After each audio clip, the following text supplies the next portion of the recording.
Season 2026 வந்து சிஎஸ்கேக்கு ஒரு பெரிய சக்ஸஸ்ஃபுல் சீசன் ஆகல. But all set and done, தோத்தாலும் ஜெயிச்சாலும் இம்மிசையை முறுக்குன்ற மாதிரி, தோத்தாலும் ஜெயிச்சாலும் நம்ம என்றைக்குமே சிஎஸ்கேக்கு தான் சப்போர்ட் பண்ணுவோம். சிஎஸ்கே ஃபேன்ஸ் தான். Win or lose, CSK forever. இந்த சீசன் இன்னும் கொஞ்சம் பெட்டராக இருந்திருக்கலாம். அண்டு அது ஒரு ஆதங்கம் தான். ஸோ இந்த சீசன் முடிஞ்சிச்சு, பிளே ஆஃப்ஸும் ஸ்டார்ட் ஆயிடுச்சு. ஆர்சிபி வந்து வின் பண்ணி ஃபைனலுக்கும் போயிட்டாங்க. ஸோ அடுத்த மேட்சஸ்லாம் எப்படி வருதுன்னு பார்ப்போம். என்னோட சின்ன ஹோப் என்னென்னா, ராஜஸ்தான் ஃபைனல்ஸ்க்கு வந்து ஆர்சிபி ராஜஸ்தான் ஃபைனல்ஸ் ஆடிச்சா நல்லாயிருக்கும். ராஜஸ்தான் கப் வச்சா நல்லாயிருக்கும். ஸோ பார்க்கலாம். பட் சிஎஸ்கேல நிறைய விஷயங்கள் பெட்டராக பண்ணியிருந்துருக்கலாம். பேட்டிங் ஆர்டர் மாற்றிருந்துருக்கலாம். அண்டு ஒரு போலிங் ஆப்ஷன்ஸ் கரெக்டாக வச்சுருக்கலாம். டிசிஷன் மேக்கிங் நல்லா இருக்கலாம். 1008 விஷயங்கள் இருக்குது. But all set and done, நம்ம கொடுத்த ஃபீட்பேக்கோ ரிவ்யூஸோ கமெண்ட்ஸோ எல்லாமே வந்து என்னென்னா, சிஎஸ்கே நல்லா பண்ணால் பாராட்டுறோம், சரியாக பண்ணோன்னா அதுக்கான கிரிட்டிக்ஸு ரிவ்யூ கொடுக்குறோம். அப்படி இந்த சீசன் நல்லா போச்சு. ஸோ என்ன இருந்தாலும் சரி, தோத்தாலும் ஜெயிச்சாலும் நாம் என்றைக்குமே சிஎஸ்கே ஃபார் எவர். அடுத்த சீசன் எப்படி இருக்காங்கன்னு பார்ப்போம். அண்ட் அடுத்த சீசன் எப்படி ஆடுறாங்கன்னு பார்ப்போம். அண்ட் இந்த சீசனில் வந்து என்னென்னா, ஒரு ஓப்பனிங்கில் வந்து ருத்ராஜ் வராமல் அவர் வந்து ஒன் டவுன் வந்திருக்கலாம்.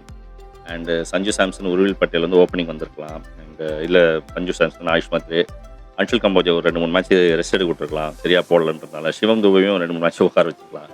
சர்ஃப்ராஸ்கான ப்ரொமோட் பண்ணியிருக்கலாம். பிரவேஸ் வந்து 2 டவுன் கொண்டு வந்திருக்கலாம். ஃப்ளெமிங் வந்து கோச்சாக இல்லாமல் இருந்திருக்கலாம். அண்டு வேறு யாராவது ஒரு பெட்டரான ஒரு பர்சன் நம்ம கோச் எடுத்துருக்கலாம். மினி ஆக்ஷனில் ஒழுங்காக எடுத்துருக்கலாம்.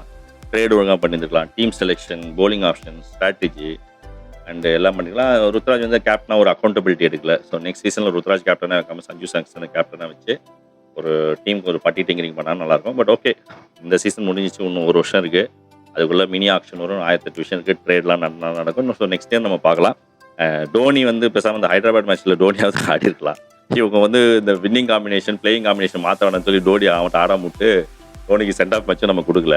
ஓகே, அடுத்த வருஷம் திருப்பி ஆடினார்னா பார்க்கலாம், இல்லைனா மென்டராக இருந்தார்னா ஓகே. அண்டு 12 பாயிண்ட் இருந்து 3 மேட்ச் இருந்த போது நம்ம அந்த 2 மேட்ச் வின் பண்ணியிருந்தோம்னா குவாலிஃபை ஆகிருக்கலாம்.